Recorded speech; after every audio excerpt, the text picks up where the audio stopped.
आज का थंबनेल तो आप लोगों ने देख ही लिया होगा। मुझे अक्सर ये फ़ोन आता है कि महाराज ये सन की जो 7.5 है ये कब समाप्त हो रही है।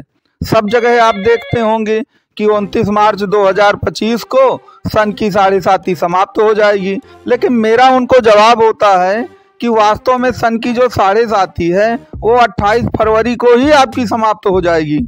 तो लोग फिर बड़े आश्चर्यचकित ढंग से क्वेश्चन करने लगते हैं और कहते हैं कि महाराज आप ये कैसे कह रहे हैं।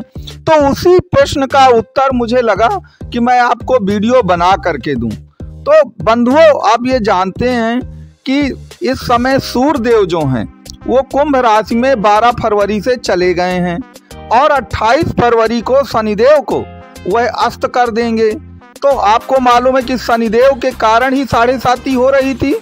जब शनिदेव ही अस्त हो जाएंगे, जो शनि की 7.5 का मूल प्लेयर है, मुख्य प्लेयर है, जब वही अस्त हो जाएगा तो फिर 7.5 क्यों रह जाएगी।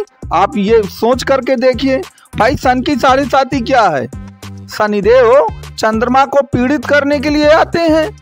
तो जब शनिदेव स्वयं पीड़ित हो जाएंगे या स्वयं अस्त हो जाएंगे तो सन की 7.5 आपकी अपने आप समाप्त हो जाएगी। तो देखिए, सैद्धांतिक तौर पर भले ही आपको सब जगह लिखा हुआ मिलेगा कि सन की 7.5 29 मार्च 2025 को मकर राशि से समाप्त हो रही है, लेकिन अगर व्यवहारिक रूप से आप देखेंगे तो जो सन की 7.5 है, जैसे ही शनिदेव अस्त हो जाएंगे, सूर्य द्वारा अस्त कर दिए जाएंगे 28 फरवरी सन 2025 को, वैसे ही आपकी 7.5 व्यवहारिक रूप से पूर्णतया समाप्त हो जाएगी। उसका एक दूसरा कारण भी है। आपको मालूम है कि प्रत्येक ग्रह की 4 अवस्थाएं हैं और जब भी कोई ग्रह वृद्धावस्था में चला जाता है तो वैसे भी उसमें ताकत नहीं रह जाती है, लेकिन वृद्धावस्था में तो वो 22 डिग्री के बाद ही चला जाता है कोई ग्रह। और शनि तो इस समय 26 डिग्री के हो जाएंगे, उससे भी ज़्यादा हो जाएंगे। तो वैसे भी शनि जो है मृत अवस्था में पहुंच जाएंगे। और जब कोई भी ग्रह मृत अवस्था में, मृत्यु की अवस्था में पहुंच जाए और उसमें भी वो अस्त हो जाए, तो आप समझ सकते हैं कि वो अस्तित्वहीन जैसी स्थितियां आ गई वहाँ पर। मेरे कहने का मतलब ये नहीं है कि शनि पूरी तरह से अस्तित्वहीन हो गए, खत्म हो गए। मैं इस तरह की उपमाएं नहीं प्रयोग करना चाहता हूँ, लेकिन मेरे कहने का तात्पर्य है कि उनका कोई असर जो है वह कुंभ राशि में नहीं रह जाएगा 28 फरवरी से। तो जब कुंभ राशि में जो उतरती हुई 7.5 की राशि आपकी पड़ती है, जब उसमें कोई असर नहीं रह जाएगा तो शनि की 7.5 भी व्यवहारिक रूप से समाप्त हो जाएगी। तो आपको 29 मार्च का इंतजार नहीं करना है। आपकी सन की 7.5 28 फरवरी सन 2025 को ही व्यवहारिक रूप से खत्म हो जाएगी।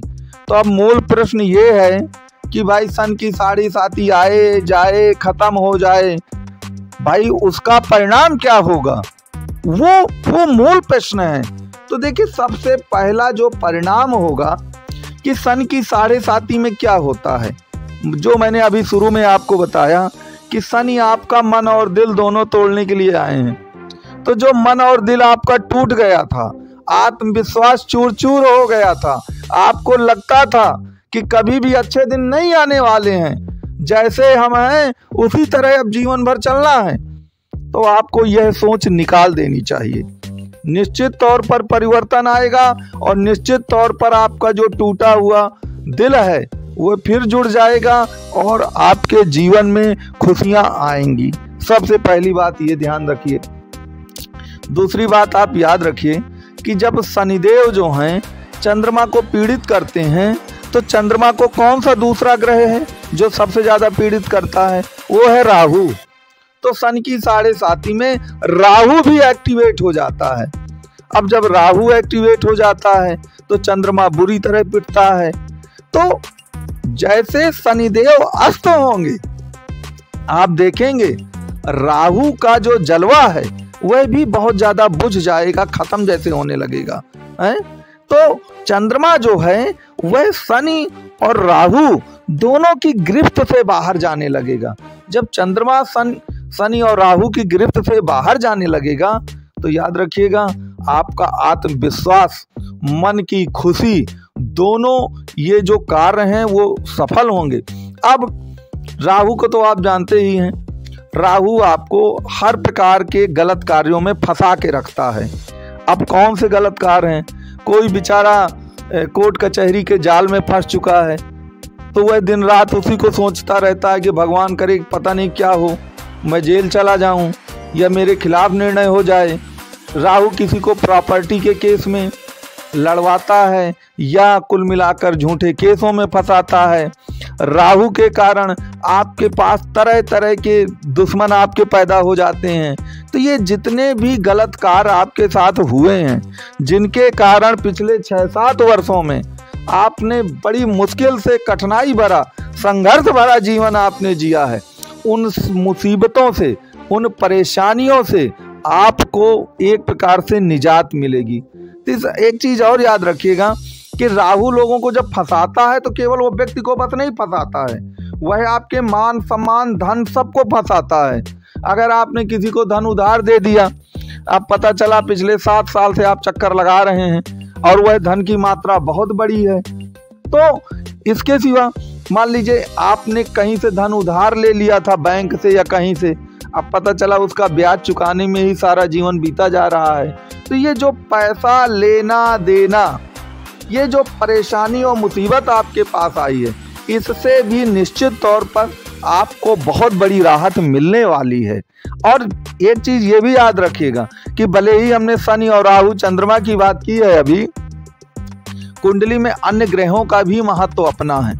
जब शनि की 7.5 से छुटकारा पाता है चंद्रमा, तो देखिए चंद्रमा का एक सबसे बड़ा मित्र है शुक्र, तो शुक्र एक्टिवेट होता है और मकर राशि की कुंडली में शुक्रदेव जो हैं वह योगकारी ग्रह भी हैं। वो शुक्रदेव आपके पंचम भाव के भी स्वामी हैं, वह दसम भाव के भी स्वामी हैं। तो पंचम भाव सफलता का है, दसम भाव जो है वह आपके जॉब और प्रोफेशन का है। तो जो भी आपके मन में आस थी कि हमको सफलता मिले, तो वह सफलता तो अब आएगी ही आएगी आपके पास। आपका जो जॉब और प्रोफेशन वाला मामला है, जिसमें आप काफी ज्यादा संघर्ष कर रहे हैं, वह जॉब और प्रोफेशन का मामला भी पूरी तरह से 28 फरवरी सन 2025 से आपका सॉल्व होगा। ऐसा विश्वास जो है वह आपको मन में 100% रखना पड़ेगा। तो मित्रों, मेरे कहने का पूरा तात्पर्य यही था कि शनि की 7.5 के लिए आपको कोई इंतजार नहीं करना पड़ेगा कि हमारी 29 मार्च को जाएगी सन की 7.5, बल्कि वह 7.5 से 100% निजात जो है आपको 28 फरवरी से ही मिल जाएगी। तो मित्रों, आपको ये पूरा वीडियो कैसा लगा? आपको सन की 7.5 के संबंध में कोई भी प्रश्न हो तो नंबर आपको दिए गए हैं।